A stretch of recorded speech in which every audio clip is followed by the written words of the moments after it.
नमस्कार। आज 30 जुलाई 2025। कुछ अहम खबरें हैं भारत से। अर्थव्यवस्था, अंतरिक्ष, सुरक्षा, कई सारी बातें हैं। तो चलिए इन पर थोड़ा गहराई से नजर डालते हैं। सबसे पहले इकोनॉमी। रुपया जो है वो डॉलर के मुकाबले 87 रुपए के भी नीचे चला गया है। हाँ, ये काफी नीचे है। और वजह अमेरिकी राष्ट्रपति ट्रंप का वो बयान कि भारतीय सामान पर एक्सपोर्ट पर 20 से 25% टैरिफ लगा सकते हैं। जी। ये 4 महीने का सबसे निचला स्तर है। बाजार में तो मतलब काफी चिंता है। हाँ, और देखिए ये सिर्फ आंकड़ों की बात नहीं है। इसका असर सीधा हम पर, आप पर पड़ता है। कैसे? मतलब जो चीजें हम बाहर से मंगवाते हैं वो महंगी हो जाएंगी।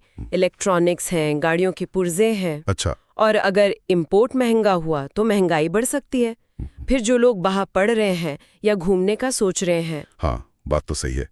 ये दिखाता है कि ग्लोबल चीजें हमें कैसे इफेक्ट करती हैं। बिल्कुल। अच्छा, चलिए अब जरा ऊपर देखते हैं, आसमान की तरफ।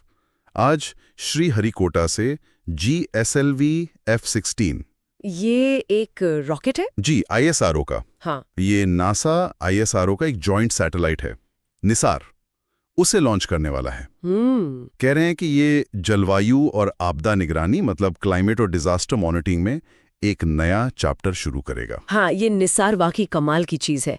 इसमें सिंथेटिक एपर्चर रडार यानी SAR तकनीक है। SAR? हाँ। वो क्या होता है? आसान भाषा में समझें तो ये ऐसी आंखें हैं जो बादलों के पार भी देख सकती हैं, दिन हो या रात, मौसम कैसा भी हो। अरे वाह!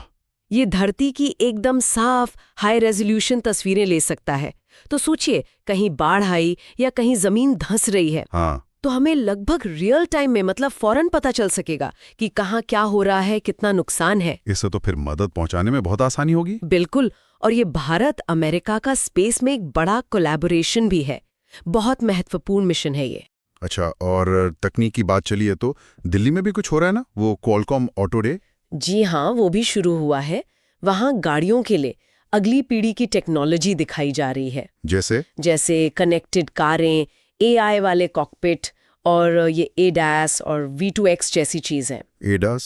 वो जो आजकल गाड़ियों में आता है, सेफ्टी वाला? हाँ, वही एडवांस्ड ड्राइवर असिस्टेंस सिस्टम्स, जैसे गाड़ी खुद ब्रेक लगा दे या लेन में बनी रहे। और V2X? V2X मतलब व्हीकल टू एवरीथिंग।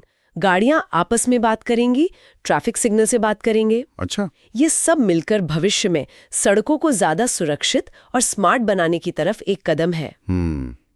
एक तरफ तो ये भविष्य की तकनीक है, लेकिन दूसरी तरफ एयर इंडिया से जुड़ी एक चिंता वाली खबर है। हाँ, वो DGCA ऑडिट वाली। जी, DGCA जो हमारी एविएशन सेफ्टी रेगुलेटर है, उसके ऑडिट में एयर इंडिया में 51 गड़बड़ियां मिली हैं। 51? ये तो बहुत ज्यादा है। हाँ, और लिस्ट में गंभीर चीजें हैं। हाँ। जैसे पायलटों की ट्रेनिंग ठीक नहीं, उनके ड्यूटी रोस्टर में दिक्कतें, यहाँ तक कि ऐसे सिमुलेटर्स इस्तेमाल हुए जो अप्रूव्ड ही नहीं थे। और कुछ खास तरह के जहाजों पर चीफ पायलट ही नियुक्त नहीं थे। ये तो बहुत गंभीर मामला है। देखिए, हवाई जहाज उड़ाना मजाक नहीं है। सुरक्षा मानक वो टॉप प्रायोरिटी होने चाहिए। बिल्कुल। इस तरह की लापरवाही ये बताती है कि कहीं ना कहीं सिस्टम में ढिलाई है। सिर्फ नियमों का पालन नहीं, बल्कि एक मजबूत सेफ्टी कल्चर बनाने की जरूरत है। DGCA ने 30 जुलाई तक का वक्त दिया है सुधार के लिए। देखना होगा क्या होता है। उम्मीद है इसे गंभीरता से लिया जाएगा। हाँ, अच्छा। कुछ और खबरें भी हैं जमीनी स्तर से। हिमाचल प्रदेश में कुल्लू जिले में मॉनसून की बारिश ने काफी नुकसान किया है। हाँ, मॉनसून इस बार काफी तीव्र रहा है कई जगह। अब तक 17 मौतें हो चुकी हैं। और करोड़ों का नुकसान। और अलर्ट अभी भी जारी है। बहुत दुखद है ये। और मध्य प्रदेश के शिवपुरी से तो एक बहुत ही दर्दनाक खबर आई। कीटनाशक लगे गेहूं के धुएं में सांस लेने से 2 बच्चों की मौत हो गई। हे भगवान। उनके माता पिता भी गंभीर हालत में। ये तो लापरवाही की हद है। बहुत दुखद।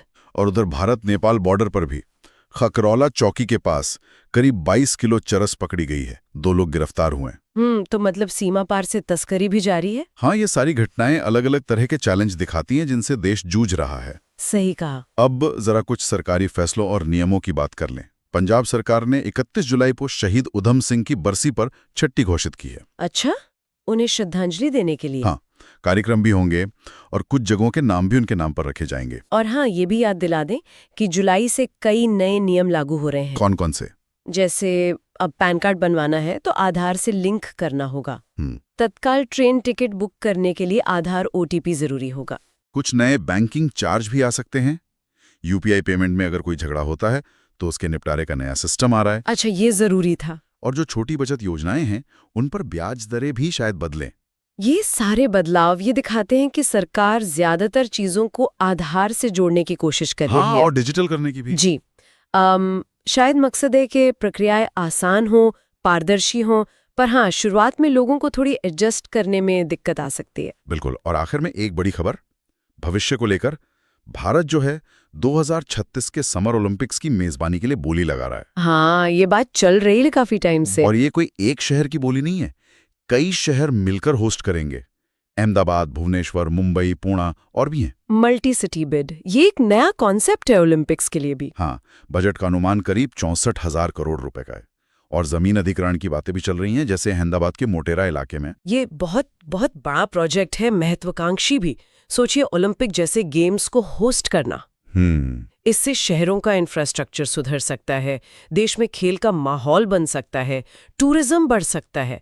मौके तो बहुत हैं, लेकिन चुनौतियां भी होंगी। चुनौतियां भी उतनी ही बड़ी हैं। इतने बड़े इवेंट को वो भी कई शहरों में फैलाकर मैनेज करना, पैसों का इंतजाम, लॉजिस्टिक्स, सुरक्षा, ये सब आसान नहीं होगा। और सबसे बड़ा सवाल, क्या हम वाकई इसके लिए तैयार हैं? ये एक बड़ा सवाल है जिस पर सोचने की जरूरत है। तो ये थी आज की कुछ खास खबरें, अर्थव्यवस्था की चुनौतियों से लेकर अंतरिक्ष में भारत की छलांग तक, सुरक्षा की चिंताओं से लेकर भविष्य के इतने बड़े सपनों तक। हाँ, और सोचने वाली बात यह है कि ये सब एक साथ हो रहा है। एक तरफ हम नायसार जैसी हाईटेक चीजें बना रहे हैं जी, जिससे हम आपदाओं पे नजर रख सकें, और दूसरी तरफ हमें एयर इंडिया में सुरक्षा की बुनियादी खामियां मिल रही हैं या कीटनाशक के धुएं से दुखद मौतें हो रही हैं। ये विरोधाभास तो है। शायद यही दिखाता है कि विकास की राह कभी सीधी नहीं होती। हमें बड़े सपने देखने हैं, लेकिन साथ ही अपनी जमीनी हकीकत और बुनियादी चीजों को भी दुरुस्त रखना होगा। दोनों साथ साथ चलना चाहिए।